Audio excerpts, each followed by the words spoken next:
అధ్యాయము, యోబు గ్రంథము 9వ అధ్యాయము 4వ వచనాన్ని చదువుకుందాం. యోబు గ్రంథము 9వ అధ్యాయము 4వ వచనం. ఆయన మహావివేకి, అధిక బల సంపన్నుడు,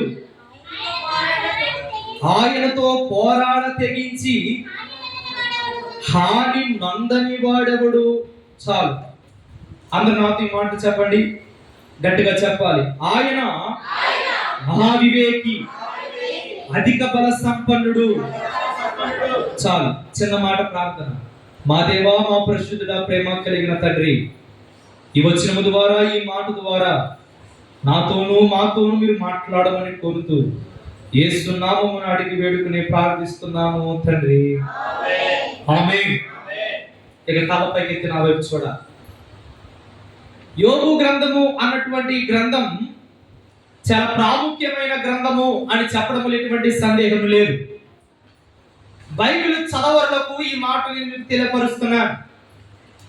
బైబిల్ గ్రంథములో అన్ని పుస్తకాల కంటే ముందు వ్రాయబడిన పుస్తకం ఏదైనా ఉందయ్యా అంటే అది యోబు గ్రంథమే. బైబిల్ గ్రంథములో అతి పురాతనమైనటువంటి పుస్తకం యోబు గ్రంథం. ఈ యోబు గ్రంథంలో అతి ప్రాముఖ్యమైనటువంటి వ్యక్తిగా కనబడుతున్న వాడు ఎవరయ్యా అంటే యోబు. ఈ యోబు తన స్నేహితులతో మాట్లాడుతున్నటువంటి సమయంలో, తన స్నేహితులతో సంబోధించుతున్నటువంటి సమయంలో దేవుడి గురించి మాట్లాడుతున్నప్పుడు ఒక మాట అతను వాడుతున్నాడు. ఏం వాడుతున్నాడు అంటే, ఆయన అనగా ఎవరు? దేవుడు మహావివేకి. రెండవదిగా దేవుడు అధిక బల సంపన్నుడు అని మాట్లాడుతున్నాడు. గట్టిగా చేసుకోవాలని చెప్పండి. దేవుడు ఎవరయ్యా అంటే ఆయన సంపన్నుడు అని మాట్లాడుతున్నాడు. చెప్పండి ఒకసారి, ఆ పదం ఏంటి? సంపన్నుడు. ఈ రోజు మన అంశము అదే. నేను సంపన్నుడు అన్న మాట ఎప్పుడైతే నేను చెప్పానో మన దృష్టి సంపద మీదకి వెళుతుంది. సంపన్నుడు అని అనగా ఎవరయ్యా అంటే సంపన్నుల మీదకే మన దృష్టి వెళుతుంది. గమనించండి ఒక మాట. ప్రపంచంలో ఒక రోజున ప్రపంచమంతలో ఎంతమంది ధన సంపద కలిగిన వారు అన్న విషయాలు లెక్కలు వేస్తూ ఉంటారు. ప్రపంచంలో అతిపెద్ద కుబేరుల సంఖ్య, సంపన్నుల సంఖ్యను తీస్తూ ఉంటారు ప్రపంచ లెక్కలలో. మన భారతదేశంలో నుండి కూడా వస్తారు. చెప్పండి, ఒక ఎవరో తెలుసా? ముఖేష్ అంబానీ. మన భారతదేశము చాలా పేద దేశం అనుకుంటాం, కానీ మన భారతదేశం ఏమి పేద దేశం కాదు. అతి కుబేరుల సంఖ్య చెప్పండి మన భారతదేశంలో కూడా ఉన్నారు. గమనించండి, ఎందుకు ఈ మాటలు చెప్తున్నానంటే సంపన్నులు అన్న మాటను ఎప్పుడైతే నేను చెప్పానో మన దృష్టి దేని మీదకి వెళ్తుందయ్యా అంటే డబ్బు మీదకి వెళ్తుంది. చెప్పండి ఒకసారి, దేని మీదకి వెళ్తుంది? డబ్బు మీదకి వెళ్తుంది. గమనించండి, యోబు గారు ఒక విషయాన్ని మాట్లాడుతున్నాడు. దేవుడు సంపన్నుడు అని మాట్లాడుతున్నాడు. చెప్పండి ఒకసారి, దేవుడు ఎవరట? సంపన్నుడు. దేవుడు సంపన్నుడు అన్న మాటను మనం వాడినప్పుడు ఆయన డబ్బులో సంపన్నుడా అని ఆలోచన చేస్తే యోబు మాట్లాడుతున్న కోణం అది కాదు. మరి ఎలా మాట్లాడుతున్నాడు? అసలు దేవుడు ఏ విషయాల్లో సంపన్నుడు? 2-3 విషయాలు నేను మీ ముందు పెట్టి నేను ముగిస్తాను. మొదటిగా దేవుడు ఏ విషయాల్లో సంపన్నుడు అని ఆలోచన చేసినప్పుడు ఇది కనబడుతుంది, ఆయన అధిక బల సంపన్నుడట. చూడండి ఒకసారి చదవండి, మరలా వచనం 4వ వచనం. ఆయన మహావివేకి. ఆ మాట అంటలా చేసుకోండి. దేవుడట అధిక బల సంపన్నుడు అని అంటున్నాడు. గట్టిగా చేస్తామని చెప్పండి. దేవుడు ఎవరు? అధిక బల సంపన్నుడు. దేవుడు సంపన్నుడు. ఏ విషయాల్లో సంపన్నుడో తెలుసా? బలములో సంపన్నుడట. చెప్పొకసారి, దేనిలో సంపన్నుడు? యోబు గారు అంటున్నాడు, తన స్నేహితులు వచ్చి యోబుతో మాట్లాడుతున్నప్పుడు యోబును తప్పు పట్టారు. ఎవరు? యోబు గారి స్నేహితులు. యోబును ఏదైతే చూపిస్తున్నారు, యోబు నువ్వు చేసిన పాపాన్ని పెట్టే ఈ దారిద్ర్యమునికి ఏమవుతుంది? నీకు వచ్చిందయ్యా అని యోబును వేలెత్తి చూపిస్తున్నటువంటి పరిస్థితి. యోబును బట్టి దేవుని మీద కూడా, అంటే యోబు భక్తుడి మీద అంటూ ఉంటే చెప్పండి ఎవరి మీద వీళ్ళు దూషణలు వెళ్తున్నాయి తెలుసా? దేవుడి మీద వెళ్తున్నాయి. అలాంటి పరిస్థితుల్లో యోబు ప్రత్యుత్తరం ఇస్తూ చెప్తున్న మాట తెలుసా? నేను ఆరాధిస్తున్నటువంటి దేవుడు సామాన్యుడు కాదు, ఆయన ఎలాంటి వాడు తెలుసా? అధిక బల సంపన్నుడు అంటున్నాడు. దేవునికి మహిమ కలుగును గాక. నేను ప్రకటిస్తున్న దేవుడు ఎవరో తెలుసా? బల సంపన్నుడు. ఆయన బలహీనుడు కాదు. ఏ విషయాల్లో బల సంపన్నుడు తెలుసా? ఆయన మాట మాట్లాడితే చాలండి. నేను చెబుతున్నాను, ఆయన మాట ద్వారా శూన్యములో నుండి సుందర సృష్టిని తీసుకొచ్చే దేవుడు. నేను ప్రకటిస్తున్న దేవుడు. చెప్పండి ఒకసారి, ఎవరైనా శూన్యములో నుండి సుందర సృష్టిని తీసుకొచ్చేవాడు. ఎంత బల సంపన్నుడు ఒక మాట నేను మీకు చూపిస్తాను. చూడ ఒకసారి ఆదికాండము మొదటి అధ్యాయము 2వ వచనాన్ని చదువుకుందాం. భూమి నిరాకారముగాను శూన్యముగాను ఉండెను, చీకటి అగాధ జలముల పైన కమ్మి ఉండెను. దేవుని ఆత్మ జలములపై అల్లాడుచుండెను. దేవుడు వెలుగు కలగమని పలకగా, చెప్పండి ఒకసారి ఏమి కలిగింది? అందరి తలపైకి చూడాలి. నేను ప్రకటిస్తున్న మాట ఏంటంటే సంపన్నుడు. ఏ విషయాల్లో సంపన్నుడు యేసు ప్రభువారు అని బైబిల్ గ్రంథాన్ని పరిశోధన చేసినప్పుడు దేవుడట అధిక బల సంపన్నుడు అన్న మాట మనం చూసాము. చెప్పండి ఒకసారి, ఏ సంపన్నుడైనా ఆయన ఎంత సంపన్నుడు, ఎంత బల సంపన్నుడు అంటే ఇక్కడ కనబడుతున్న ఒక సందర్భాన్ని ముందు పెడతాను, చాలా జాగ్రత్తగా ఆలకించండి. భూమి నిరాకారముగాను శూన్యముగా ఉందట. అంటే భూమి అంతా కూడా ఎలా ఉందయ్యా అంటే చీకటితో నిండిపోయింది. భూమి అంతా కూడా ఎలా నిండిపోయింది అంటే చీకటితో నిండిపోయింది. అలాంటి పరిస్థితుల్లో అట దేవుని ఆత్మ ఆ జలముల మీద ఏం చేస్తుంది? అల్లాడుతుందట. ఇలాంటి పరిస్థితిని, అంటే ఈ అంధకారమైనటువంటి పరిస్థితిని దేవుడు చూసినప్పుడు ఆయన మాటతో ఒక్క మాట పలకగానే, వెలుగు కలగమని పలకగానే, చెప్పండి ఇంత చీకటంతా కూడా ఎలా మారిపోయింది అంటే వెలుగుగా మారిపోయిందట. దేవుడికి మహిమ కలుగును గాక. దేవుడు అనుకుంటే వెలుగును చీకటిగాను, చీకటిని చెప్పండి ఎలా మార్చగలడు? వెలుగుగా మార్చగలడు. అంటే ఈ మాట ద్వారా నేను ఏం తెలియపరుస్తున్నాడు తెలుసా? నేను ప్రకటిస్తున్న దేవుడు ఎంత బల సంపన్నుడో తెలుసా? ఆయన మాట మాట్లాడితే చాలండి శూన్యము కూడా సుందర సృష్టి అయిపోతుంది. బైబిల్ గ్రంథం అంతా కూడా మనం చూసినప్పుడు దేవుని మాట ద్వారా ఎన్నో కార్యాలు జరిగాయి. మనం మాట్లాడితే ఇంత పుల్లాల జరగదేమో కానీ దేవుడు మాట్లాడితేనట ఒక మాట గమనించండి, శూన్యముగా ఉన్న బ్రతుకులు కూడా చెప్పండి ఎలా మారిపోతాయి అంటే వెలుగు బ్రతుకులుగా మారిపోతాయి. అది నా దేవుని యొక్క బలం. ఇది గుర్తు చేస్తూ ఓ సంఘటనని ముందుకు తీసుకుని వస్తారు. ఎంత బల సంపన్నుడు, ఆయన మాటలో ఎంత బలం ఉందో ఒక మాట మీకు తెలియపరుస్తారు. యేసు ప్రభు వారి దగ్గరికి ఒక వ్యక్తి వస్తాడు. ఆ వ్యక్తి వచ్చి యేసు ప్రభు వారి ముందు నిలబడి, ప్రభువా, నా సైన్యాధిపతి రోగము చేత పీడితుడయి మంచం మీద ఉన్నాడు, ఇదిగో అతనిని ఒక్కసారి నువ్వు దర్శించవా అని అడుగుతాడు. యేసు ప్రభు వారి మాట విని బయలుదేరుతా ఉంటే ఇప్పుడు ఈ అధికారి అంటాడు, ప్రభువా నువ్వు రావవసరం లేదు, ఒక్క మాట నువ్వు ఇక్కడ మాట్లాడితే చాలు, ఎక్కడో నా ఇంటిలో ఉన్న నా దాసుడు, రోగం మంచం మీద ఉన్న నా దాసుడు ఏమవుతాడు? స్వస్థపడతాడయ్యా, ఒక మాట సెలవు అని అడుగుతున్నాడు. గమనించండి, ఈ వ్యక్తి యేసు ప్రభు అంటున్నాడు నేను వస్తాను పద అంటే, ఈ సైన్యాధిపతి అంటాడు ప్రభువా నువ్వు రావవసరం లేదు, ఒక్క మాట నువ్వు కూడా మాట్లాడితే చాలు, అక్కడ రోగ పీడితుడైన నా వ్యక్తి నా దాసుడు ఏమవుతాడు? నీ మాటని చదువుతున్నప్పుడు ప్రారంభంలో నాకు చాలా డౌట్ వేసింది. యేసు ప్రభు నీ ఇంటికి వస్తానయ్యా అంటే ఈ వ్యక్తి అంటున్నాడు నువ్వు రావవసరం లేదయ్యా, ఒక్క మాట నువ్వేం చెయ్యి సెలవిమంటాడేంటి? యేసు ప్రభు అని వస్తాను పదా అంటే నువ్వు రావద్దంటాడేంటి అన్నటువంటి ఆలోచన ప్రారంభంలో నాకుండే. గమనించండి, ఈ మాట మనకు అర్థం కావాలంటే కింద అంటాడు, అయ్యా నేను కూడా ఒక అధికారినే. నువ్వు వెళ్ళు అంటే వెళ్తాడు, నువ్వు రా అంటే వస్తాడు. నా కిందున్న దాసులు ఏది చెబితే నేను అది చెబితే వాళ్ళు ఏమవుతారు, నా మాట ఉంటారు కదా.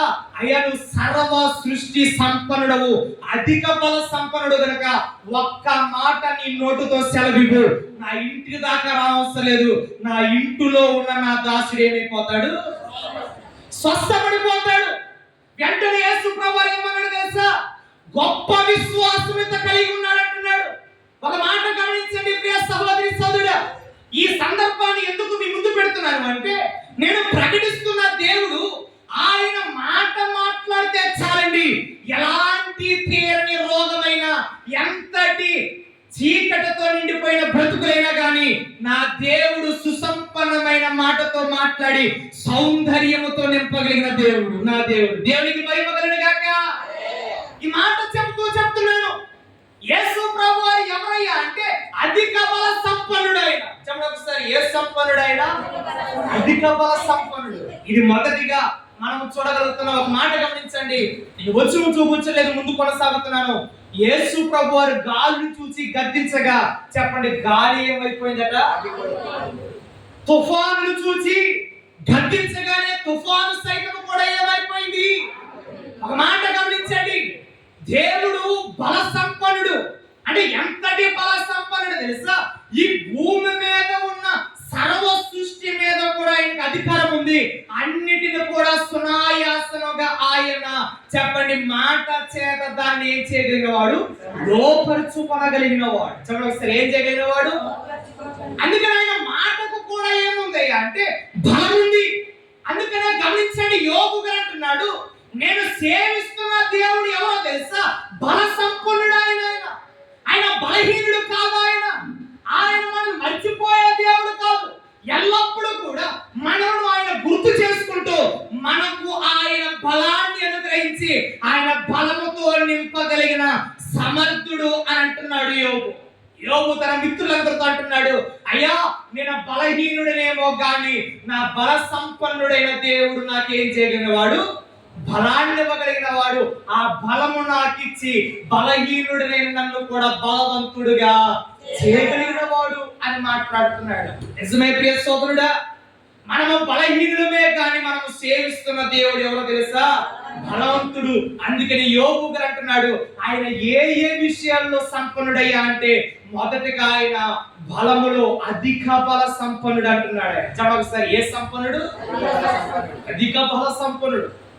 లోకములో చాలా మంది కండలు తిరిగిన వీరులు ఉంటారేమో కానీ ఒక రోజున వాళ్ళందరూ కూడా కాటికి వెళ్ళాల్సిందే. అవునంటారా కాదంటారా? ఈ లోకంలో ఎంత బలవంతులైనా కానీ అప్పుడప్పుడు సరదాగా అంటాను, 2 అవి 2 ఇవి అయితే ఎంత తోడైనా కానీ 2 సిలైన్లు ఎక్కాల్సిందే. 2 అవి 2 ఇవి అంటే ఏంటి? 2 విరేచనాలు చెప్పండి, 2 వాంతులు అయితే ఎంతటి బలవంతుడైనా కానీ ఎక్కాలి, సిలైన్లు ఎక్కాలి, మనసు ఎక్కాల్సిందే. ఈ మాట మీకు ఎందుకు చెప్తున్నాడు తెలుసా? ఈ లోకము బలము, బల సంపన్నుడు అన్న మాట దగ్గరికి వచ్చేసరికి మనం ఎవరిని చూడగలుగుతున్నామో తెలుసా? దేవుడిని తప్ప ఈ లోకంలో ఏ ఒక్క వ్యక్తి బలవంతుడు. ఈ మాటను గుర్తు చేసుకున్నాడు. మొదటిగా ఆయన ఏ విషయాల్లో బల సంపన్నుడయ్యా అంటే, ఏ విషయాల్లో సంపన్నుడయ్యా అంటే అధిక బల సంపన్నుడు అన్నది వాడు. చూడండి, 2వదిగా చూద్దాం. ఎఫెసీయులకు రాసిన పత్రిక 2వ అధ్యాయము, ఎఫెసీయులకు రాసిన పత్రిక 2వ అధ్యాయము 4వ వచనాన్ని చదువుకుందాం. త్వరగా చదువుకుందాం. ఎఫెసీయులకు రాసిన పత్రిక 2వ అధ్యాయము 4వ వచనం, అయినను దేవుడు ఆ మాట అండర్లైన్ చేసుకోండి, కరుణా సంపన్నుడై ఉండి మనము మన అపరాధముల చేత చచ్చిన వారమై ఉన్నప్పుడు సైతము మన ఎడల చూపిన తన మహాప్రేమ చేత మనను క్రీస్తుతో కూడా, చెప్పండి, ఏం చేసాను? బ్రతికించెను. చాలు, అందరూ తల దగ్గర చూడాలి. 2వదిగా యేసు ప్రభువు వారు ఏ విషయాల్లో సంపన్నుడు అని ఆలోచన చేస్తే ఇక్కడ కనబడుతుంది ఆయన కరుణా సంపన్నుడు. చూడండి ఒకసారి, ఏ సంపన్నుడు ఆయన? మొదటిగా ఆయన బల సంపన్నుడు. 2వదిగా ఆయన ఏ సంపన్నుడు వాక్యం సెలవిస్తుంది? కరుణా సంపన్నుడు. ఈ లోకంలో ధన సంపన్నులు కనబడతారేమో కానీ కరుణా సంపన్నులు కనబడరు. అవునంటారా కాదంటారా? ఇది వాస్తవం. కానీ యేసు ప్రభు వారి గురించి వ్రాయబడిన మాట ఏంటో తెలుసా? ఆయన కరుణా సంపన్నుడు అంటే ఏంటో తెలుసా? ఆయన మహత్యైన ప్రేమ కలిగిన దేవుడు అని సెలవిస్తుంది వాక్యం. దేవుడికి మహిమ కలుగును గాక. మనుషులు ప్రేమ చూపిస్తారు లేదో నాకు తెలియదు, కానీ నేను ప్రకటిస్తున్నటువంటి యేసు ప్రభు వారి గురించి వ్రాయబడిన మాట ఏంటో తెలుసా? ఆయన ఏ విషయంలో సంపన్నుడు అంటే కరుణ చూపించే విషయంలో సంపన్నుడు. సోదరుడు, ఈ మాటలు వింటున్నటువంటి నీ జీవితంలో కరుణ పోయిందేమో, కరుణ కోల్పోయావేమో, కానీ యేసు ప్రభువు మాట్లాడుతున్న మాట్లాడి తెలుసా? నా ఎత్తుకు వచ్చే వారందరికీ కూడా నేను ఏమి ప్రసాదించేవాడనంటే కరుణ చూపించి వారిని నేను అధికంగా ప్రేమించేవాడు అంటున్నాడు యేసు ప్రభువు. చూడస్తారు ఎలా చేసేవాడట? అధికంగా ప్రేమించేవాడు. ఈ మాటల గురించి ఇంకా లోతులోకి వెళితే ఇక్కడ రాయబడి ఉంది, మన అపరాధముల చేత చెప్పడం మనం ఏమై ఉన్న వారము, పాపము చేత మన అపరాధముల చేత చచ్చిన వారమై ఉన్నను, క్రీస్తుతో కూడా చెప్పడం మనం ఏం చేశాడు? బ్రతికించాడు. ఎందుకు బ్రతికించాడు తెలుసా? కరుణా సంపన్నుడైన ఆయన మనం మృతులుగా ఉంటే చెప్పండి ఆయన ఏం చేయలేడు? చూసి ఓర్చుకోలేడండి. అందుకని మనం అపరాధముల చేత చచ్చిన వారమై ఉన్నను, క్రీస్తు ఎలాగైతే మరణాన్ని జయించి లేచాడో అలాగనే అపరాధముల చేత చచ్చిన వారమైన మనల్ని కూడా క్రీస్తు చేత సజీవుడు ఎక్కడ ఉంచాడు దేవుడు. దేవునికి మహిమ కలుగును గాక. ఈ మాట గుర్తు చేసి చెప్తున్నాము. ఆయన గురించి రాయబడింది. ఆయన ఏ ఏ విషయాల్లో సంపన్నుడు అంటే రెండవదిగా కరుణా సంపన్నుడు. చూడండి ఒకసారి, ఏ సంపన్నుడు? ఆయన ఎంత సంపన్నుడు ఓ సంఘటన చూద్దాం. చూడండి ఒకసారి లూకా సువార్త 7వ అధ్యాయము ఆయన ఎంత కరుణా సంపన్నుడో చూద్దాం. లూకా సువార్త 7వ అధ్యాయము 13వ వచనాన్ని చదువుకుందాం. ప్రభువు ఆమెను చూచి ఆ మాట చేసుకోండి. ఆమె యందు కనికరపడి 7వ వద్దని ఆమెతో చెప్పి వచ్చి పాడెను ముట్టగా చెప్పండి, ఏమైన వాడు నిలిచి మోయుచున్న వారు నిలిచిరి. ఆయన చిన్నవాడా లెమ్మని నీతో చెప్పుచున్నాననగా ఆ చనిపోయిన వాడు లేచి కూర్చుండి మాటలాడసాగాడు. చాలు, అందరూ తలపెట్టి చూడాలి. ఇక్కడ ఒక మాట మనకు కనబడుతుంది, ఆయన కనికరపడి అన్న మాట మనం చూసాం. చూడండి ఒకసారి, ఆయన ఏం చేయబడి కనికరపడి. ఏంటి సందర్భం అని ఆలోచన చేస్తే, ఆయన ఒక రోజున నాయిను అనే ఊరికి వచ్చాడట. చెప్పండి ఒకసారి, ఆ ఊరి పేరేంటి? నాయిను అనే ఊరికి వచ్చాడు. గమనించండి, యేసు ప్రభు వారు తన శిష్యులతోనూ కొంతమంది సమూహంతోనూ నాయిను అనే ఊరిలోనికి వస్తూ ఉన్నాడు. చాలా జాగ్రత్తగా ఆలోచించండి. నాయిను అనే ఊరిలోనికి అలా పొలిమేర దాకా వచ్చాడండి. అలా పొలిమేర దాకా వస్తుండగానే కొంతమంది వ్యక్తులు ఊర్లో నుండి ఒక పాడె మీద ఒక వ్యక్తిని మోసుకుని వస్తాం చూచాడు యేసు ప్రభు వారు. చాలా ఒకసారి ఏం చూచాడు యేసు ప్రభు వారు? పాడెను మోసుకుని వస్తున్నటువంటి కొంతమంది వ్యక్తులను చూచాడు. ఏంటి ఆ సందర్భము అని అంటే, ఈమెకు ఒక్కగాన ఒక కుమారుడు. ఈ ఒక్కగాన ఒక కుమారుడు యవన కాలంలోనికి వచ్చేసరికి ఈ కుమారుడు చనిపోయాడు. గమనించండి, తల్లికి భర్త ఉన్నాడు లేదో వ్రాయబడలేదు, కానీ ఒక్కగాన ఒక కుమారుడు మాత్రమే చెప్పండి ఈ తల్లికి ఉన్నాడు. ఈ కుమారుడు రోగము చేత చచ్చిపోయాడో మరొక ద్వారా చచ్చిపోయాడో తెలియదు, కానీ ఎట్టకేలకు మాత్రం ఈ కుమారుడు ఏమైపోయాడు? చచ్చిపోయాడు. ఈ తల్లి ఆ మరణ వార్త విని చెప్పండి ఏమి లేకపోతుంది? ఆమె ఓర్చుకోలేకపోతుంది, ఆ విషయాన్ని జీర్ణించుకోలేకపోతుంది. అంతే కదా, కళ్ళ ముందు కొడుకులు చేతిలో వెళ్ళిపోవలసిన తల్లి, కానీ తల్లి చేతిలోని కొడుకు వెళ్ళిపోతే ఏ కన్న తల్లి అయినా కానీ ఊరుకోగలదా? ఏ కన్న తల్లి అయినా కానీ ఓర్చుకోగలదా? గమనించండి, ఆ తల్లి తల్లడిల్లిపోతుంది. ఒక్కగాన ఒక కుమారుడు అనుకున్నాను, ఆ ఒక్కగాన ఒక కుమారుడే నాకు ఆధారం అనుకున్నాను, ఆ ఒక్కగాన ఒక కుమారుడే నాకు అవసాన దశ వచ్చినప్పుడు అన్ని బాగోగులు చూసుకుంటాడు అనుకున్నాను, కానీ నన్ను విడిచి వెళ్ళిపోయాడే అన్నటువంటి బాధ వర్ణనాతీతమైనది. గమనించండి, అందరూ వచ్చారు, అందరూ ఓదార్చారు, కానీ చెప్పండి ఆ తల్లికి ఓదార్పు అనేది లేదు. అలాంటి భయంకరమైనటువంటి పరిస్థితుల్లో ఇక సమయం అవుతుంది. పాడి కట్టేశారు. పాడి కట్టేసిన తర్వాత పాడి వెలికించారు. ఇక చెప్పండి ఎక్కడ తీసుకొచ్చేస్తున్నారు? సమాధుల దొడ్డికి తీసుకొస్తున్నారు. అలా ఊర్లో నుండి బయలుదేరిపోయారు. అలా ఊర్లో నుండి బయలుదేరి గ్రామము వెలుపలకు వచ్చేసరికి గమనించడం ఒక మాట, ఈ పాడుకు ఎదురుగా నా యేసు ప్రభు వారి శిష్యులను ఆ గ్రామ వెలుపలికి వచ్చారండి. ఎప్పుడైతే గ్రామ వెలుపలికి వచ్చాడో యేసు ప్రభు వారట పాడును మోయుచున్నటువంటి ఆ పాడిని యేసు ప్రభు ఏం చేశాడు? చూచాడు. ఎప్పుడైతే అలా చూచాడో అలా చూడగానే యేసు ప్రభు వారు వెంటనే ఆ పాడె ప్రక్కన తల్లడిల్లిపోతున్నటువంటి తల్లిని చూచాడు. చూసి ఆమె మీద కనికరపడి, చెప్పడం ఒకసారి, ఏమి పడి? మనంశం ఆయన ఏ సంపన్నుడు? కరుణా సంపన్నుడు కనుక తల్లడిల్లిపోతున్నటువంటి తల్లిని చూచాడు యేసు ప్రభు వారు. తల్లడిల్లిపోతూ గుండెలు బాదుకుంటున్న తల్లిని చూసి ఆమె మీద కనికరపడి ఆమె దగ్గరకు వచ్చి అంటున్నాడు, అమ్మా ఏడవవద్దు అని చెప్పాడు యేసు ప్రభు వారు. చెప్పడం ఒకసారి, ఏం చెప్పాడు? ఒక మాట గమనించండి. ఈ మాట, ఇదే మాట ఇంటిగాడ శవం ఉన్నప్పుడే ఇరుగు పొరుగు వారందరూ కూడా ఆ మాట ఎన్ని లక్షల సార్లు చెప్పలేదంటారు? సహజంగా ఎవరైనా చనిపోయినప్పుడు వెంటనే ఎదుటి వారిలో నుండి ఏం కాదులే అమ్మాయి, జాగ్రత్తగా ధైర్యంగా ఉండండి, ఏడవకండి అని అంటారు సహజంగానే. అవునంటారా కాదంటారా? ఈ తల్లి కూడా యేసు ప్రభు అన్న మాట అనేక మంది తన ఇరుగు పొరుగు వారి ఇంటి దగ్గర నుండి అంటానే ఉన్నారు. ఏమని? అమ్మా ఏడవద్దు అని. కానీ యేసు ప్రభు వారు కొత్తగా ఆమె దగ్గరకు వచ్చి చెప్పండి, చెప్పిందేమి లేదు. కానీ గమనించండి, చెప్పిన వ్యక్తిలో తేడా ఉంది. ఇంటి దగ్గర నుండి అప్పటి వరకు చెప్పిన వారందరూ మనుషులేమో గాని అప్పుడు మాట్లాడిన వాడు మనిషి కాదు, సర్వాన్ని సృష్టించిన సృష్టికర్త చెప్తున్నాడు, అమ్మా ఏడవవద్దు, నీవు చచ్చిపోయిన నీ కుమారుని సైతము కూడా నేను చేయగలిగిన వాడును, లేపగలన్న వాడును అని చెప్తున్నాడు. ఎప్పుడైతే పాడి వైపు తిరిగాడో పాడి వైపు తిరిగి చెప్తున్నాడు, చిన్నవాడా లే అని చెప్పగానే చచ్చిపోయి మృతతుల్యమైపోయిన వ్యక్తి తిరిగి లేచి మాట్లాడటం మొదలు పెడేట. గట్టిగా చేస్తాం చెప్పండి. నా దేవుని మాట అంత గొప్పది.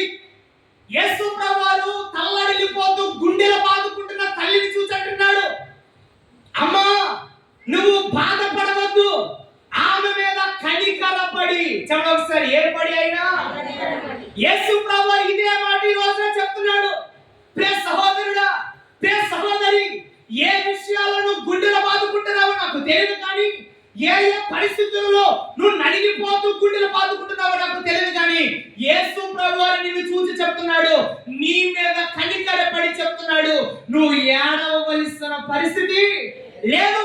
ఉన్నది లేనట్లుగాను లేనిది ఉన్నట్లుగాను మార్చగలిగిన సమర్థుడును అని అంటున్నాడు ఆయన. దేవుడికి మహిమ కలుగుగాక. మృతతుల్యమైపోయిన శవములో కూడా చెప్పండి ఏమొచ్చేసింది? జీవం వచ్చేసింది. చెప్పండి ఏమొచ్చింది?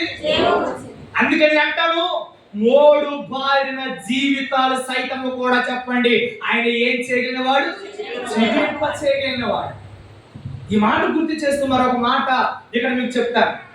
యేసు ప్రభువారు ఇలాగ పొలిమేరలోకి వచ్చాడు.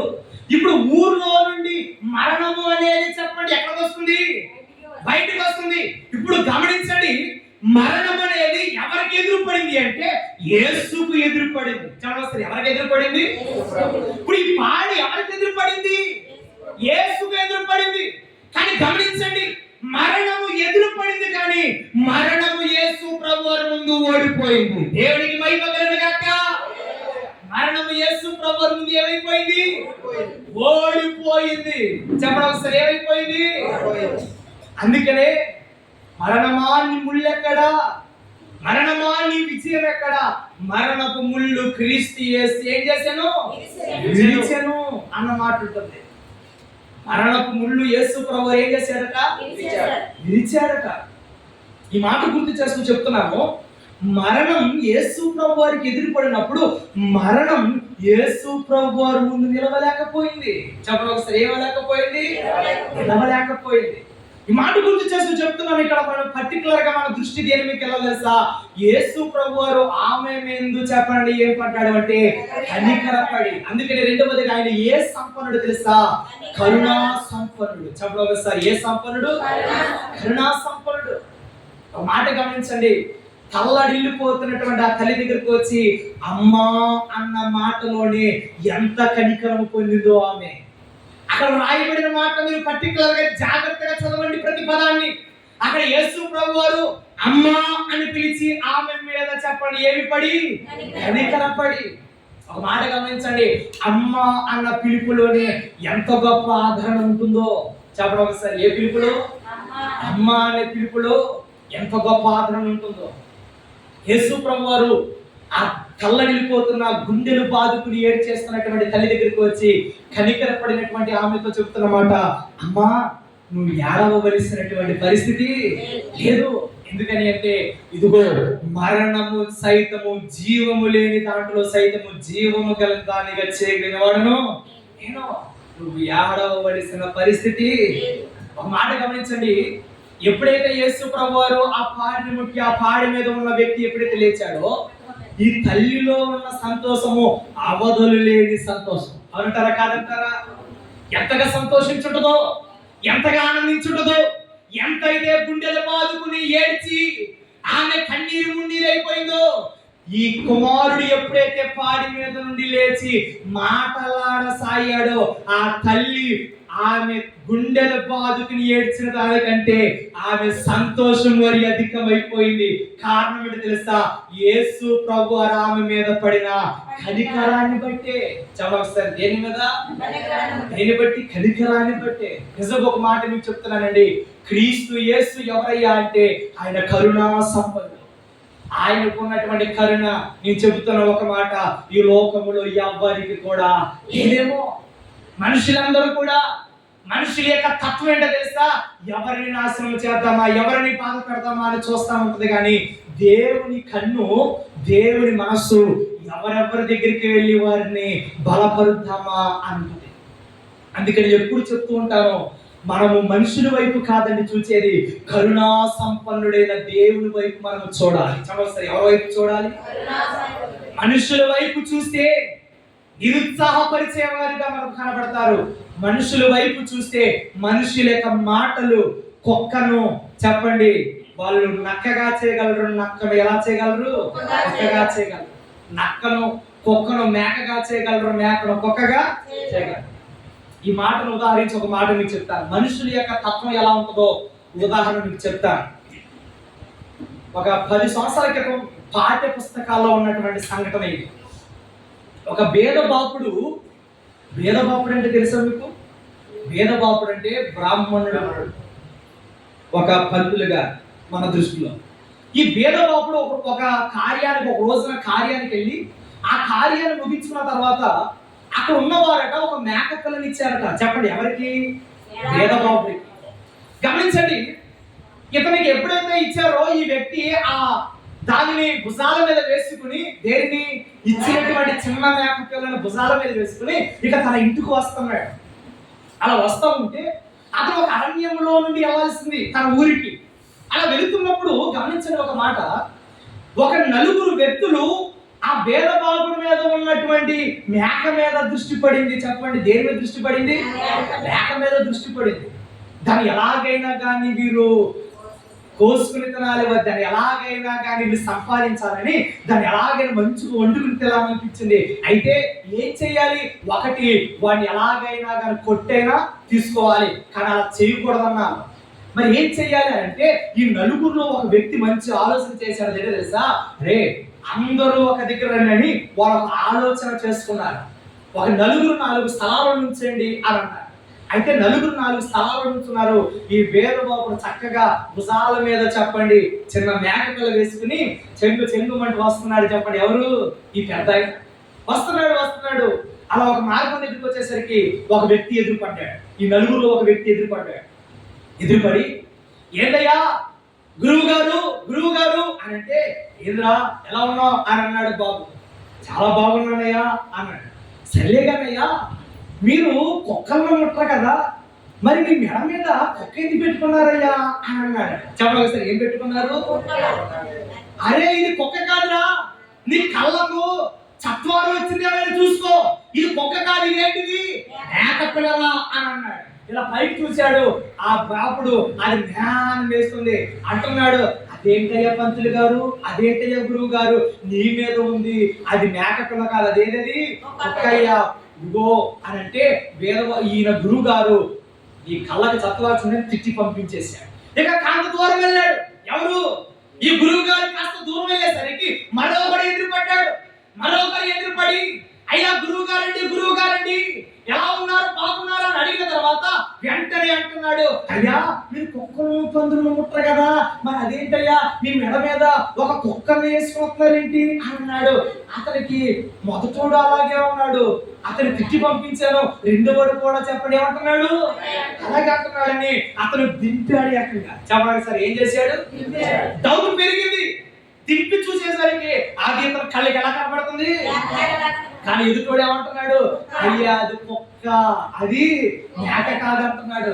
అయితే వెంటనే అంటున్నాడు, అరే నీ కళ్ళ ఇక్కడ చత్వారం వచ్చింది అది చూసుకో అని అంటే తిట్టి పంపించేశాడు. తర్వాత దీన్ని పరిజ్ఞంగా చూశాడు, ఇది ఎలా ఉంది, మేకలాగానే ఉంది. మరలా భుజాల మీద వేసుకున్నాడు. మరలా భుజాల మీద వేసుకుని అల్లంత దూరం వెళ్ళాడు. ఎలాగానే మూడో వ్యక్తి మరలా చెప్పండి ఎదురొచ్చి అంటున్నాడు, అయ్యా గురువు గారు, నేను పలానా దగ్గరికి వెళ్ళి తిరిగి వస్తాను, పలానా కార్యాన్ని ముగించుకొస్తున్నాను, ఎలా ఉన్నారు ఏంటి అని ఇలా మాటల సందర్భంలో అంటున్నాడు. అయ్యా ఒక మాట అడుగుతాను, మీరు ఏమనుకోరు కదా అన్నాడు. ఏంద్రా చెప్పు అని గాంభీరంగా అన్నాడు. వెంటనే అంటున్నాడు, అయ్యా మీరు కుక్కలేవి మీరు పట్టుకోరు కదా, మీ భుజాల మీద ఏంటయ్యా కుక్కను పెట్టుకుని వస్తున్నారు అని అన్నాడు.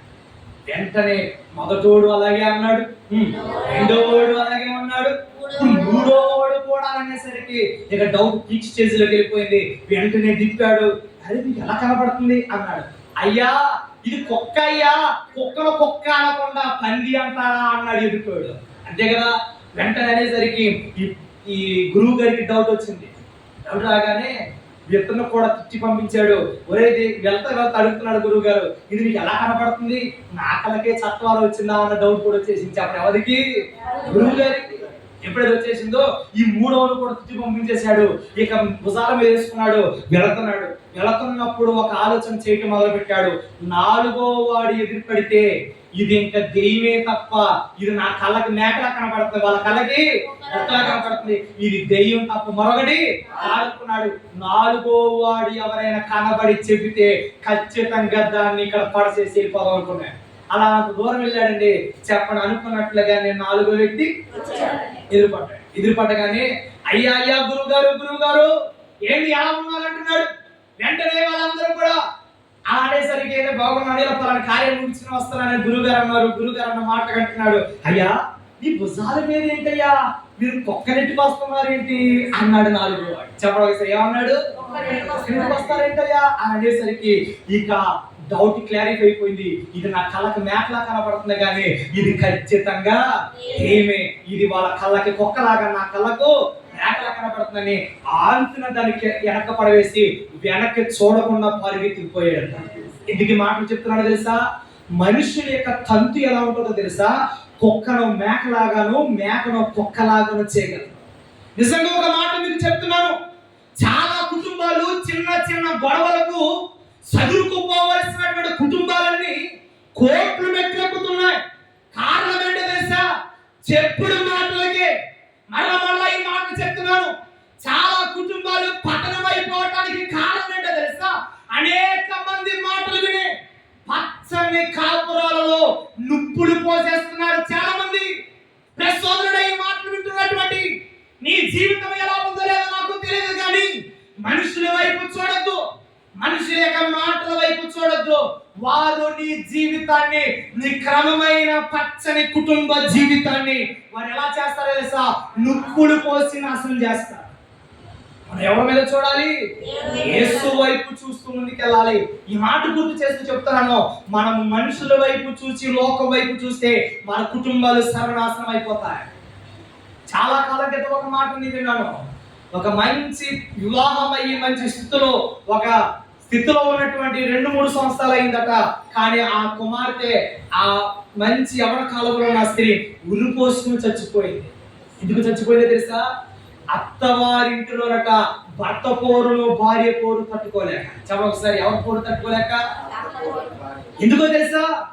ఇరుగు పొరుగు వారందరూ కూడా తన అత్తగారికి తన భర్తకు లేనిపోని విషయాలన్నీ చెప్పేసరికి చెప్పండి వీళ్ళకి ఏం ఎక్కువైపోయింది? అనుమానం ఎక్కువైపోయింది. అందుకనే పెద్దలు అన్నారు, అనుమానం పెనుభూతంతో సమానం అట. చెప్పండి ఒకసారి, దేనితో సమానం? అనుమానం పెనుభూతంతో సమానం. అందుకనే కుటుంబాలలో చాలా జాగ్రత్తగా మన కుటుంబాలు సక్రమముగా మనం కట్టుకునే వారిగా ఉండాలి. మాట గుర్తు చేస్తూ చెప్తున్నాము, మనం లోకం వైపు చూస్తే లోకం నిరుత్సాహపరిచేదేమో కానీ, లోకం మనల్ని నాశనం చేసేదేమో కానీ, దేవుని వైపు చూస్తే నేను చెప్తున్నాను, నేను ప్రకటిస్తున్న క్రీస్తు యేసు మన జీవితాలను ఉన్నతమైన స్థితిలోనికి తీసుకెళ్ళగలిగిన వాడు. దేవునికి మహిమ కలుగును గాక. అందుకని ఏ సంపన్నుడు? కరుణా సంపన్నుడు. ఈ లోకములో ఉన్న వ్యక్తులందరూ ఏ ఎత్తి చూపించవచ్చేమో కానీ నా యేసు ప్రభువు ఏ ఎత్తి చూపించేవాడు కాదు. ఆయన కనికరపడి ఆయన హక్కున చేర్చుకోగలిగిన వాడట. దేవునికి మహిమ కలుగును గాక. హక్కున చేర్చుకోగలిగిన వాడు. తల్లైన మర్చిపోతేమో, తల్లైన కనికరం లేకుండా విడిచిపెట్టేస్తుందేమో కానీ క్రీస్తు యేసు ఆయన అంటున్నాడు, చూడుము నా అరచేతులలో నేను చేసి ఉన్నాను, చెక్కుకున్నాను అంటున్నాడు. అంటే మన రూపాలన్నీ ఎవరి చేతిలో ఉన్నాయి? యేసు ప్రభు చేతిలో ఉన్నాయట. నిరంతరము ఆయన తన చేతిలో పెట్టుకుని చూస్తారట. చెప్పండి, ఎవరిని? అందుకనే అంటాడు, మన రూపాలను కాదండి, మన పేరు సైతం కూడా ఆయనకి తెలుసు. ఆయన అంటాడు, నేను నిన్ను పేరు పెట్టి పిలిచి తిని అని అంటాడు. ఆయన చెప్పండి, ఎలా పిలుస్తున్నాడట? పేరు పెట్టి పిలుస్తున్నాడు.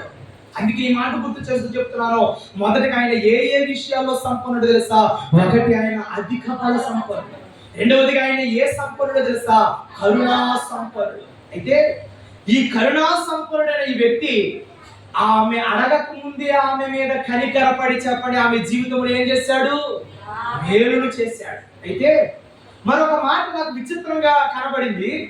ఈ కరుణా సంపన్నుడట ఒక ఆమె వచ్చి అయ్యా నా మీద కనికరపడు అన్నా గాని ఆయన చూచి చూడకుండా వెళ్తున్నాడట. చూడొకసారి ఆ పదాన్ని. మత్తయి సువార్త 15వ అధ్యాయము 22వ వచనాన్ని చదువుకుందాం. 22వ వచనం. మత్తయి సువార్త 15వ అధ్యాయం 22వ వచనం.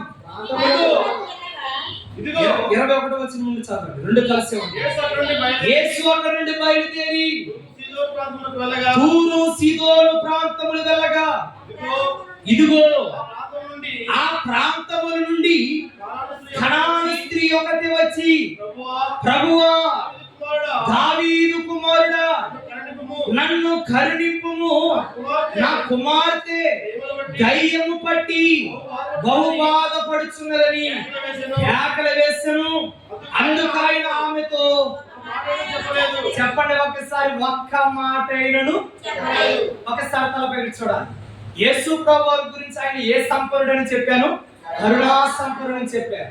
ఈ కరుణా సంపన్నుడైనటువంటి ఈ మాటలో ఒక సందర్భాన్ని చూపిస్తూ ఆమె అడగక ముందే ఆమె మీద కనికరపడి ఆమె జీవితంలో ఏం చేశాడు యేసు ప్రభువు? మేలు చేశాడు. అయితే ఒక విచిత్రమైన సంఘటన ఇక్కడ మీకు కనబడుతుంది. ఏంటో తెలుసా? యేసు ప్రభువారట ఒక ప్రదేశానికి వెళ్ళారట, తూరు సీదోను ప్రదేశానికి వెళ్తే అక్కడికి యేసు ప్రభువారు వచ్చారని తెలిసి ఒక కనాను స్త్రీ, చెప్పండి ఒకసారి, ఏ స్త్రీ? కనాను స్త్రీ యేసు ప్రభువారి దగ్గరకు వచ్చి యేసు ప్రభువారు అడుగుతుందట, దావీదు కుమారుడా నా మీద కనికరపడువాయా అని, దావీదు కుమారుడా అని కేకలు వేసి అంటుంది. అయ్యా నా కుమార్తె దయ్యము చేత బాధపడుతుంది, ఆమెను ఏం చేయాలి నువ్వు? స్వస్థపరిచయ్యా అని కనికరము కోరుతుంది. చెప్పండి, ఎవరి దగ్గర? కానీ ఇక్కడ రాయబడిన మాట తెలుసా? ఆయన ఒక్క మాట అయినా చెప్పకుండా వెళ్ళాడు. చాలా ఒకసారి ఏం చెప్పి వెళ్ళాడు?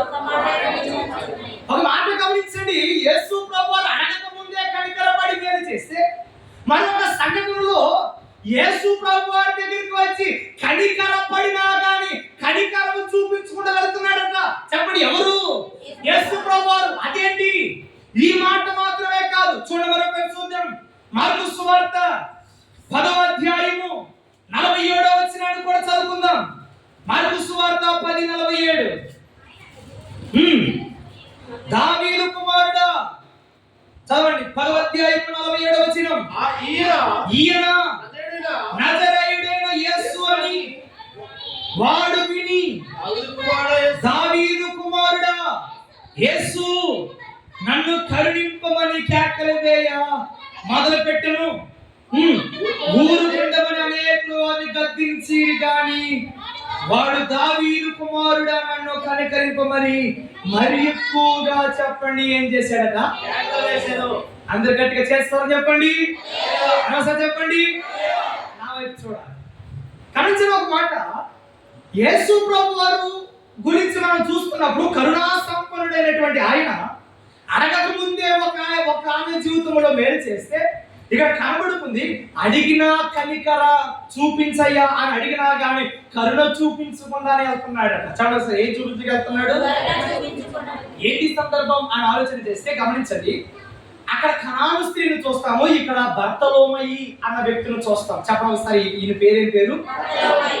ఈమె ఎవరయ్యా అంటే ఒక గుడ్డి భిక్షకుడు. ఈ గుడ్డి భిక్షకుడు అయినటువంటి వ్యక్తి ఒక రోజున యేసు ప్రభు వారి గురించి విన్నాడట. చెప్పండి ఎవరి గురించి విన్నాడు? యేసును గురించి విన్నాడు. యేసు ప్రభు వారి గురించి విన్నటువంటి ఈయన ఎప్పుడెప్పుడు ఆయన కలుద్దామని చూచాడు కానీ ఎప్పుడు కూడా ఆయనకు తారసు పడలేదు. గమనించండి, ఒక రోజున రోడ్డు ప్రక్కన భిక్షం ఎత్తుకుంటూ ఉన్నటువంటి సమయంలో పెద్ద సమూహము ఆయన ముందు నుండి వెళ్తుందట. చెప్పండి ఏం జరుగుతుంది? పెద్ద సమూహము ఈ గుడ్డి భిక్షకుడైన బర్తిలోమయి ముందు వెళ్తుంది. అలా వెళుతున్నప్పుడు యేసు ప్రభు వారిని మార్గం గుండా ఏమవుతున్నాడు? వెళుతున్నాడు అన్నటువంటి మాట ఎప్పుడైతే ఈ వ్యక్తి ఈ బర్తలోమయి విన్నాడో, ఈ బర్తలోమయిని గుడ్డివాడట పెద్దగా కేకలు వేయటం మొదలు పెట్టాడట. ఏమో తెలుసా? దావీదు కుమారుడా, నజరేయుడైన యేసు నన్ను ఏం చెయ్యి, కరుణింపుము అని కేకలు వేసినాగానట యేసు ప్రభు వారు అవి విననట్టుగానే వెళ్తున్నాడు. చూడాలి ఎలా వెళ్తున్నాడు? విననట్టుగానే వెళ్తున్నాడు. కన్నీరుతో కేకలు వేస్తున్నాడు, ప్రభువా నన్ను కనికరించనని. కానీ గమనించండి, యేసు ప్రభు వారట ఆ మాటలు విననట్టుగా వెళుతున్నాడు. అయితే అందరూ కూడా ఇరుగు పొరుగు వారందరూ ఆ బర్తలోమయి అంటున్నారు, అయ్యా ఊరుకో, యేసు ప్రభు ఏదో ఆలోచనతో వెళ్ళిపోతున్నాడని ఇతను గద్దింపసాగిరి. చెప్పడం సరే ఏం చేయసాగిరి? అందరూ అంట మొదలు పెట్టారు, అందరూ గద్దించడం మొదలు పెట్టారు. కానీ గమనించండి, ఈ గుడ్డి బర్తలోమయిలో ఉన్న విశ్వాసం ఏంటో తెలుసా? యేసు ప్రభు వారు తిరిగేంత వరకు కూడా కేకలు వేయటం మానని తీర్మానంతో కేకలు వేయటం మొదలు పెట్టాడు. గట్టిగా చేసుకోవాలి చెప్పండి. ఎందరు ఎన్ని అన్నా కానీ, ఎందరు నన్ను ఎన్ని మాటలు అన్నా కానీ నేను ఏం చేయటం మానను? కేకలు వేయటం మానను. ఆయన వైపు తిరగాలి. తిరిగే అంత వరకు కూడా చెప్పండి ఏం చేస్తాను? కేకలు వేస్తానని. అతను కేకలు వేస్తానే ఉన్నాడు. ఎందుకని యేసు ప్రభు వారు అలా తిరగకుండా వెళ్ళాడు తెలుసా? యేసు ప్రభు వారు గురించి విన్నటువంటి ఆ గుడ్డి బర్తలోమయిలో ఉన్నటువంటి విశ్వాసాన్ని పరీక్షిస్తున్నాడు యేసు ప్రభు వారు. చూడండి ఏం చేస్తున్నాడు? అతను మొదట్లో కేకేశాడు, గట్టిగా కేకేశాడు. కానీ యేసు ప్రభు తిరగపోయేసరికి ఇంకా యేసు ప్రభు నా వైపు చూడలే అని మానుకుంటాడు అనుకున్నాడు. కానీ చెప్పండి, ఈ గుడ్డి బర్తలోమయి ఏం చేయలేదు? కేకలేస్తానే ఉన్నాడు.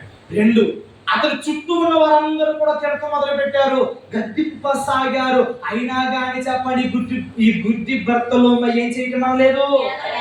మొదటిగా యేసు ప్రభు తిరగలేదు అని కేకలేయటం లేదు. రెండవదిగా నా చుట్టూ ఉన్న వారు తిడుతున్నారని కూడా చెప్పండి ఆయన కేకలు వేయటము మానలేదు. ఆయన తిరిగేంత వరకు కూడా నేను ఏం చేస్తా ఉంటాను? కేకలు వేస్తానే ఉంటానని అతను కేకలు వేయటం చేయటం మొదలు పెట్టాడు. సోదరుడు ఒక మాట గమనించండి, యేసు ప్రభు వారు ఆయనలో ఉన్న విశ్వాసాన్ని చూస్తున్నాడు, వెనకకి తిరిగి చెప్తున్నాడు, ఆయన ఎంతో ఏం చేయండి. ఎవరైతే గద్దించారో, ఎవరైతే ఆయనను తిట్టారో వారే చేతులు పట్టుకుని యేసు ప్రభు వారి దగ్గరికి తీసుకొచ్చేసారు. దేవుడికి మహిమ కలుగును గాక. ఈ మాట మీకు ఎందుకు చెప్తున్నాడు తెలుసా? యేసు ప్రభువారు కరుణ చూపించవలసిన కరుణ టైంలో కరుణ చూపిస్తే ఒక మాట గమనించండి, కొన్నిసార్లట కరుణా సంపన్నుడైనటువంటి ఆయన ఆలోచనలు మనకు చాలా విచిత్రంగా కనబడతాయి. చదవసి ఎలా కనబడతాయి? ఇక్కడ ఈ సందర్భాన్ని చదువుతా ఉంటే ఆయన ఏదో వెళ్ళిపోతున్నట్టుగానే కనబడుతుంది, కానీ ఆయన వెనక తిరిగినట్టు కనబడదు. ఆఖరిగా చెప్తాడు, ఆయన వెనక తిరిగి అతను నా యొద్దకు తీసుకెళ్ళండి. అదేంటది? ఒక్కసారి కేకే గాని వెనక్కి తిరిగి తీసుకురావచ్చు కదా అంటే కాదు, దేవుడు అక్కడ పరీక్షిస్తున్నాడు. చూడవలసి ఏం చేస్తున్నాడు? అందుకనే ఎంతవరకు నా దగ్గర ఉండగలడు, ఎంతవరకు నన్ను ఆశ్రయించగలడు అని దేవుడట కొన్నిసార్లు పరీక్షిస్తూ ఉంటాడు. ఒక మాట గమనించండి, దేవుని ఆలోచనలు మన ఆలోచనల కంటే భిన్నమైన ఆలోచనలు కలిగి ఉంటాడు. మనలాంటి ఆలోచనలు చెప్పండి ఆయన కలిగి. మనం ఒకటి అనుకుంటే చెప్పండి, దేవుడు మరొకటి అనుకుంటాం. మనకు అన్ని సమగ్రంగా సమకూడి జరగాలని, కానీ దేవుడు అంటాడు అలాగ కాదు, నీకు కొన్ని అనుభవాలు రావాలంటే నువ్వు ఎర్ర సముద్రములో నుండి వెళ్ళాలంటాడు దేవుడు. చమక్స్ ఎలా వెళ్ళాలంటాడు? ఇశ్రాయేలీయులు ఎర్ర సముద్రము గుండే వెళ్ళవసరం లేదండి, వాళ్ళకు ఒక దారి ఉంది. వాళ్ళు ఒక మాట మీకు చెప్తారు, బైబిల్ పండితుల అభిప్రాయం అంటే తెలుసా, వాళ్ళు కనాను దేశంలోనికి 40 సంవత్సరాలు ప్రయాణం చేసుకొచ్చారు. వాస్తవానికి ఐగుప్తు దేశం నుండి కనాను దేశానికి 40 రోజుల్లో వారు వెళ్ళిపోగలరట. చదవసి ఎలా వెళ్ళిపోగలరు? ఒక షార్ట్ కట్ ఉంది. ఇశ్రాయేలీయులు ఎర్ర సముద్రంలో కాకుండా ఎర్ర సముద్రంలో పక్క గుండా వాళ్ళు వెళ్ళిపోతే బహు తొందరగా వెళ్ళిపోగలరు. ఎక్కడికి? కనాను దేశానికి. కానీ దేవుడు చెప్పాడు, మోషే నువ్వు ఆ మార్గములు వెళ్ళొద్దు, నేను చూపించే మార్గములు వెళ్ళాలన్నాడు. చూడొస్తారు ఎలా వెళ్ళాలన్నాడు? ఆయన చూపించే మార్గములు వెళ్ళాలన్నాడని పూల పాటల లేదు, ఆయన చూపించే మార్గం ఎలా ఉందో తెలుసా? కత్తి మీద సానలాగా ఉంది. అదేంటి తెలుసా?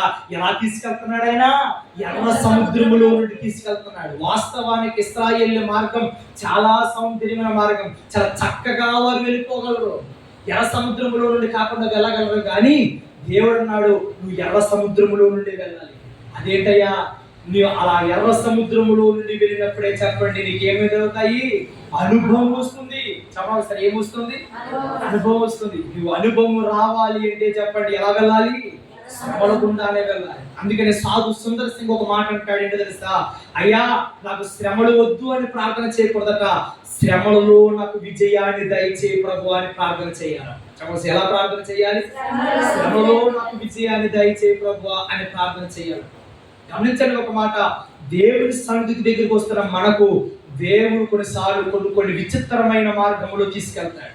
ఈ మాట గుర్తు చేస్తూ చెప్తున్నాను, ఆయన ఏ విషయాల సంపన్నుడు అంటే ఒకటి ఆయన బౌద్ధిక బల సంపన్నుడు, రెండవదిగా ఆయన చెప్పండి కరుణా సంపన్నుడు, మూడవదిగా చూద్దాం, చూపించి ముగిస్తా. చూడండి ఒకసారి యెషయా గ్రంథము 40వ అధ్యాయము 10వ వచనాన్ని చదువుకుందాం. యెషయా గ్రంథము 40వ అధ్యాయము 10వ వచనం. 40వ అధ్యాయము ఇదిగో తన 10వ వచనం. ఇదిగో తన బాహువే తన పక్షమున ఏలుచుండగా ప్రభువగు యెహోవా ఆ మాట అర్థం చేసుకోండి, తానే శక్తి సంపన్నుడై వచ్చును, ఆయన ఇచ్చు బహుమానము. చెప్పండి ఒకసారి, ఎవరి యొద్ద ఉన్నది? ఆయన యొద్ద ఉన్నది. అందరూ తలపెట్టి చూడాలి. మొదటిగా ఆయన ఏ విషయాల్లో సంపన్నుడు అంటే ఒకటి ఆయన అధిక బల సంపన్నుడు, రెండవదిగా ఆయన ఏ విషయాల్లో సంపన్నుడు అంటే కరుణా సంపన్నుడు, మూడవదిగా ఇక్కడ మనకు కనబడుతుంది తానే శక్తి సంపన్నుడై వచ్చుచున్నాడు. చెప్పండి ఒకసారి, ఏ సంపన్నుడై వచ్చుచున్నాడు? శక్తి సంపన్నుడు ఆయన. చెప్పండి ఒకసారి, ఏ సంపన్నుడు? ఈ 40వ అధ్యాయం అనేది ప్రవచన అధ్యాయం. దేనికి ప్రవచన అధ్యాయం అంటే ఇశ్రాయేలీయులు బబులోను దేశానికి వెళ్ళిపోతున్నారు. ఆ బబులోను దేశానికి వెళ్ళిపోతున్నటువంటి ఇశ్రాయేలీయులకి దేవుడు చెబుతున్న మాట, నేను ఎవరిని అంటే శక్తి సంపన్నుడను, శత్రువే వచ్చి మిమ్మల్ని ముట్టడి వేసినా గాని శత్రు సైన్యము నుండి రక్షించి మిమ్మల్ని మరలా మీ దేశానికి తీసుకుని వస్తాను, అది నా శక్తి ఆయన చెబుతున్నాడు. ఆయన దేవునికి మహిమ కలుగును గాక. ఆయన గురించి రాయబడిన మాట్లాడి తెలుసా, ఆయన శక్తి సంపన్నుడట. ఆయన చెప్పండి, ఏ సంపన్నుడు? ఎంత సంపన్నుడు అని అంటే బబులోను రాజు సైతము కూడా గడ్డు తినిపించేటువంటి శక్తి సంపన్నుడు ఆయన. సమస్య ఏం తినిపించేస్తాడట? నిజమే, గడ్డు తినిపించేశాడు దేవుడు ఒక రాజుని. దేవుడు చెప్పినా కానీ వినకపోతే ఆ రాజుతో చెప్పాడు, జాగ్రత్త, పలానా రోజు నువ్వు గడ్డి తినబోతున్నావు, దానికంటే ముందు నువ్వు మారు మనసు పొందన్నాడు. అయినా కానీ చెప్పండి, ఆ రాజు ఏమవలేదు. వెంటనే శత్రు రాజు వచ్చాడు, గడ్డి తినిపించేశాడు దేవుడు. ఎందుకు ఈ మాటలు మీకు చెప్తున్నాను తెలుసా? నేను ప్రకటిస్తున్న దేవుడు ఎంత శక్తి సంపన్నుడు అంటే, మన మీదకి విరుచుకుపడుతున్నటువంటి సాతాను బంధకాలు సైతము కూడా మన దేవుడు సునాయాసముగా తప్పించగలిగిన అంతటి శక్తి సంపన్నుడు ఎవరు అంటే యేసు ప్రభువు.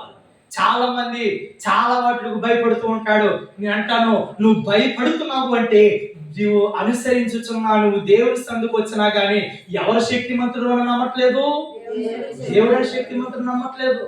చాలా మంది దేవుడి సందుకు వచ్చి సార్వత్రిక సంఘాల గురించి మాట్లాడుతున్నాను.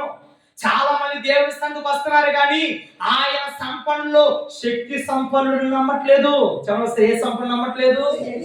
అందుకేనండి జ్వరం వస్తే చాలండి కొన్ని బంధకాలు వేసుకుంటారు వాళ్ళు. చెప్పండి, ఏం వేసుకుంటారు అంటే ఏంటి? కాళ్ళు వేసుకునేవారు లేరా సంఘాల్లో? ఏదైనా భయపడితే వెళ్ళిపోయి ఎక్కడికెక్కడికో చూపించుకునేవారు లేరా సంఘాల్లో? ఉన్నారు అలాంటి వాళ్ళు. కారణం ఏంటి? వారికి వస్తున్నారు కానీ దేవుడిలో ఉన్న శక్తి వారు ఏం చేయలేకపోయారు అంటే అనుభవించలేకపోయారు. సమస్య ఏం చేయలేకపోయారు. ఒకవేళ తెలుసో తెలియకో మీరు ఎవరైనా చేస్తే ఎప్పుడు నుండి మారు మనసు పొందండి. అవి దేవుని నమ్మిన వారుగా మనకు ఏం కావు, తగవు. అది దానికి తగదది మనకి. ఒకవేళ సాతానికి మనం చోటిస్తే మన ఇంటిలో వాడు సింహాసనం వేసి కూర్చుంటాడట సాతాను. అందుకని మనం ఎవరికి చోటు ఇవ్వాలో తెలుసా? మన ఇంటిలో దేవునికి చోటు ఇవ్వాలి. ఒక మాట మీకు చెప్తాను, గమనించండి. శక్తి సంపన్నుడైన దేవుడిని మనం ఆశ్రయిస్తే ఏ దయ్యము ఏ దుష్ట శక్తి మనల్ని ఏమీ చేయదు. వాడు ఎలాంటి వాడి మన ముందుకు వచ్చినా కానీ నేను చెప్తున్నాను ఒక మాట, ఏ దుష్ట శక్తి కూడా ఏమీ చేయదు. ఒక గొప్ప దైవజనుడు, ఆయన పేరు మర్చిపోయాను కానీ దేశాన్ని సువార్త చేత ప్రభావితము చేసిన వాడు.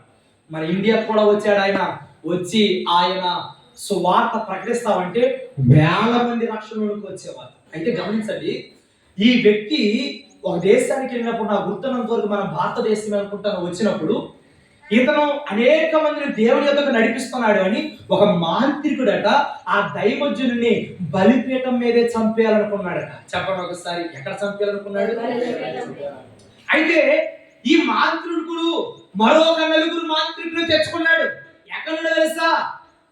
ఆ పేరు వదిలే గాని మన చుట్టుపక్కల ఉన్నటువంటి ఈ ప్రాంతాల నుండే మరి కొంతమందిని తెప్పించుకున్నాడు. అలా తెప్పించుకుంటే గమనించండి, వీళ్ళు కోటం జరుగుతుంది, వేలాది సమూహం వచ్చారు.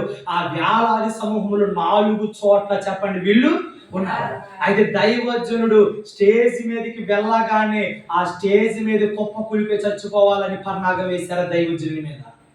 ఆ దైవజను పేరు గుర్తించుకొని చూస్తున్నాయి కానీ ఆ దైవజను పేరు గుర్తుకు రావట్లేదు. గమనించండి, ఎప్పుడైతే ఆ దైవజనుడు వస్తున్నాడు, అలా మెట్లు ఎక్కుతూ ఉండగానే వీళ్ళ ప్రయోగాలు చేయటం మొదలు పెట్టారు. ఎవరి మీద? దైవజనుడి మీద చేయటం మొదలు పెట్టారు. అలా వచ్చాడండి. గమనించండి, అలా స్టేజ్ మీదకు వచ్చి మైక్ పట్టుకొని, ఆయనకున్న అలవాటు ఏంటి తెలుసా? హల్లెలూయా అంట అలవాటు అంట ఆయనకి. ఏ పదం అంట అలవాటు?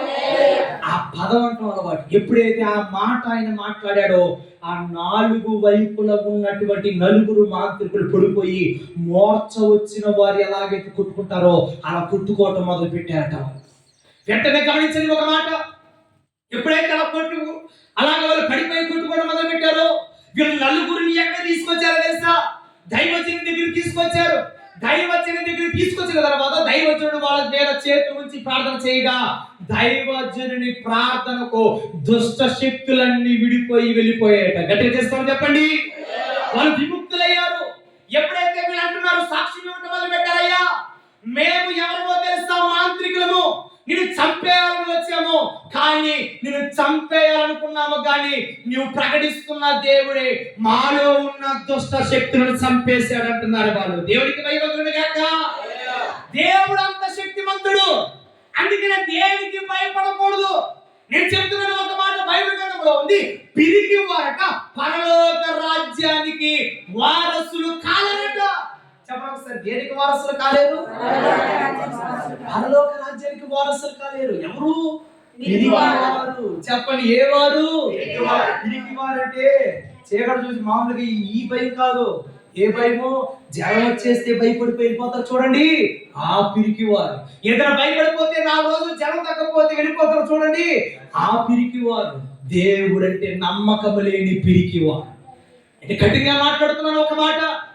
దేవుడు అంటే నమ్మకం లేని పిరికివారు పరలోక రాజ్యానికి వారసులు కాలేరు. సోదరుడు ఒక మాటని చెప్తున్నాడు సూటిగా. నువ్వు దేవునికి చోటిస్తే, నువ్వు దేవునికి నీ ఇంటిలో నీ హృదయంలో చోటిస్తే, చెప్పండి, నువ్వు సాతానికి ఏమి ఇవ్వలేవు, చోటు ఇవ్వలేవు. కారణం ఏంటయ్యా అంటే నువ్వు మొదటగా ఎవరున్నారు? నీలో దేవుడున్నాడు. అందుకనే నీకు ఏ దుష్ట శక్తి చెప్పండి ఏమి ఒకవేళ నీ దగ్గరకు వచ్చిన పరిగెత్తుకుపోద్దేమో కానీ చెప్పండి నీ దాకా అది సరదాగా అంటాను. ఇద్దరు చేతబడులు చేసే వాళ్ళు చేసి వీళ్ళు చేసే వాళ్ళు ఉంటే దైవజనుల మీదకి ఇలా చాలా సాక్ష్యాలన్నీ మీ దగ్గర చెప్పగలను, కానీ కొంతమంది దగ్గరికి వెళ్ళాట అవే తిరిగి వచ్చి ఎవరైతే పంపించారో వారి దగ్గరికి వచ్చి సాక్ష్యం ఇచ్చాయట. అయ్యా మేము వెళ్ళాము కానీ ఆ వ్యక్తి చుట్టూ మాకంటే బలమైన అగ్ని కవచం వారి ముందు ఉందయ్యా అని చెప్పినవట. ఏంటవి? దెయ్యాలు సైతము దేవుని కోసం ఏమిచ్చాయి? దేవుని గురించి సాక్ష్యం ఇచ్చాయి. అందుకే నేను చెప్తున్నాను ఒక మాట, క్రీస్తు యేసు నమ్మిన వారి ఎదుట మన ముందు ఏముంటుందో తెలుసా? దేవుని అగ్ని కవచం ఉంటుంది. ఏ దుష్ట శక్తి, ఏ దెయ్యం మనం ఏం చేయదు, ఏమి చేయదు. సాతాను తల సిలువ దగ్గర ఏమైంది? చిరగొట్టబడింది. వాడు పాము తలకై చిరగొట్టబడిన తర్వాత పాము తోక ఎలాగైతే ఆడించబడుతుందో చెప్పండి, తల చిరగొట్టబడినటువంటి సాతాను గాడి తోక ఆడటమే మనం చూడగలుగుతాం. కానీ చాలా మంది ఆ తోకకి ఏమవుతారు? భయపడతారు. మొంగమూరు దేవదాసయ్య గారు సైతం అనేది ఇప్పుడు రాశారు. ఏమని తెలుసా? పాము తలకాయ పెద్దలు చిదగొట్టినప్పుడు చిన్న పిల్లలు తోక కదులుచుండటం చూసి ఏమవుతారట? భయపడతారట. అలాగునే క్రైస్తవ విశ్వాసములో చిన్నపిల్లలు సాతాను తల సిలువ దగ్గర చిదగొట్టబడ్డాయి. వాడు తోక కదులుచుండటం చూసి అవిశ్వాసులు ఏమవుతారు? భయపడతారన్నారు మొంగమూరి దేవదాసయ్య గారు. సోదరుడు ఒక మాట నేను చెప్తున్నాను, విశ్వాసములు ఎదిగిన వారు ఎలా ఉంటారో తెలుసా? నిరంతరము ప్రార్థన జీవితాలు కలిగి ఉంటారు, నిరంతరము వాక్య జీవితాన్ని కలిగి ఉంటారు. వారి దుష్టుడికి ఎప్పుడు కూడా చెప్పని వారి జీవితాల్లో ఒకటి ఏదైనా జరుగుతుందయ్యా అంటే అది దేవుడి ప్రణాళిక లేదని ఆ జీవితంలోనికి రాదు అని తెలుసు వారికి. అందుకే నేను చెప్తాను ఒక మాట, భవిష్యత్తులో ఎప్పుడైనా ఉపవాస కొడుకులు మీకు చెప్తాను, కానీ ఉపవాస కూడా మనము చేయాలి. చమోస ఏం చేయాలి? తీర్మానం చేయాలి. సంఘం ఉపవాసాలతో దేవుడిని ఆరాధించాలి, ఉపవాసాలతో దేవుడిని మహిమపరచాలి. ఒక మాట మీకు చెప్తాను, గమనించండి. ఆయన ఏ విషయాల్లో సంపన్నుడు అంటే 3 విషయాలు మీకు చెప్పాను. ఒకటి, ఆయన అధిక బల సంపన్నుడు. రెండవదిగా ఆయన కరుణా సంపన్నుడు. మూడవదిగా చెప్పండి ఇక్కడ శక్తి సంపన్నుడు. ఆయన ఎంతకు వచ్చిన మనకు కూడా ఆయన కలిగిన శక్తిని ఏం చేస్తున్నాడు? ఇస్తున్నాడు. అందుకే ఆయన అన్నాడు, నేను వెలుగై ఉన్న ప్రకారం మీరు కూడా లోకమునికి ఏమై ఉన్నారు? ఆయన శక్తిని మనకిచ్చాడు, ఆయన వెలుగునే మనకిచ్చాడు. అతి ధన్యత దేవుడు మనందరికీ దయచేయును గాక. ఆమేన్. ప్రార్థన. అందరూ తల వంచండి. ప్రార్థన.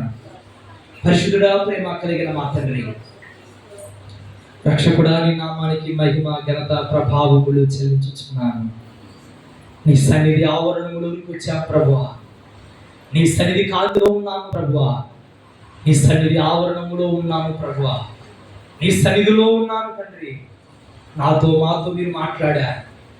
సంపన్నుడు అన్న మాట ద్వారా ఏ విషయాల్లో సంపన్నుడు? ఒకటి, అధిక బల సంపన్నుడు. రెండవదిగా కరుణా సంపన్నుడు. మూడవదిగా తండ్రి నీవు శక్తి సంపన్నుడు. ఈ విషయాలు మాతో మీరు మాట్లాడారు. ఇక లోతైన విషయాలు మాకు మీరు దయచేయండి. సంఘాన్ని ఆత్మీయ జీవితంలో బలపరచండి.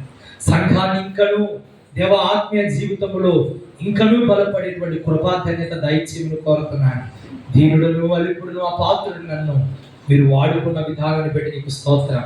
బలహీనుడను ప్రభువా, అపాత్రుడును ప్రభువా, అయోగ్యుడును ప్రభువా, తండ్రి ఈ దీనుడనైన నన్ను ఈ చేతిలో బహుబాణం వంటి వారిగా వాడుకోమని నన్ను నేను చేతులకు అప్పగించుకొనిచుండగా, ఈ సంఘాన్ని చేతులకు అప్పగిస్తుండగా విన్న వాక్యం ఏ మాట మర్చిపోకుండా వాళ్ళ హృదయాల్లో భద్రపరుచుకునే కృప వారికి దయచేయమని యేసు నామమున ప్రార్థన అడిగి వేడుకుని ప్రార్థిస్తున్నాను తండ్రి.